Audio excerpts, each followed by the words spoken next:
3 weeks ago, I bought and installed a set of coilovers onto the 2023 BRZ, and now that the suspension is settled in, I'm going to be making my final adjustments and bringing you along to show you how to adjust your coilovers, and most importantly, talk about the most overlooked part of adjusting your coilovers that may actually be the reason that your coilovers are riding like crap.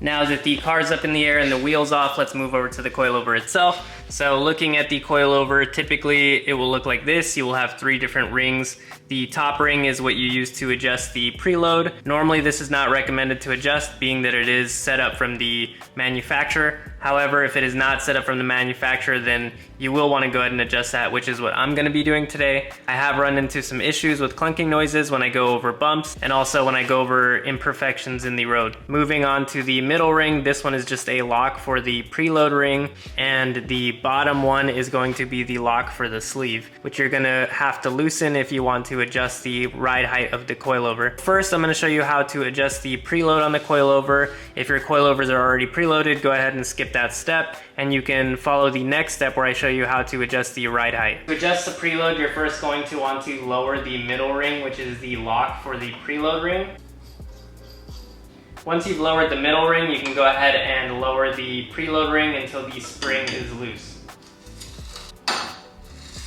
Once you've loosened the top ring enough for you to be able to move the spring freely up and down, you're going to want to retighten this top ring until it is hand tight, as tight as you can get it, and that's going to be your 0 preload. Once you've tightened the top ring until there's no more play, that's how you know you're at 0 preload. And you're going to go ahead and lift the middle ring until it is touching the bottom of the top ring. Now that the middle ring is touching the top ring, what you're going to want to do is hold the middle ring into place and raise the top ring 5 to 10 millimeters. 5 millimeters is going to be the same width as a spanner, so if you go ahead and take your spanner here and you can fit it in between here, that's going to be 5 millimeters. Now that you can fit your spanner in between the middle ring and the top ring, you know you've adjusted 5 millimeters of preload, and you can go ahead and relock the middle ring into the top ring there. That's pretty much it. That's 5 millimeters of preload on this coilover. Go ahead and match it to the other 4 coilovers, and in just a second I'll show you how to adjust the ride height. Now that you've adjusted the preload on all 4 corners, you're going to want to go ahead and just drop the car back down to the ground and tighten up those lug nuts.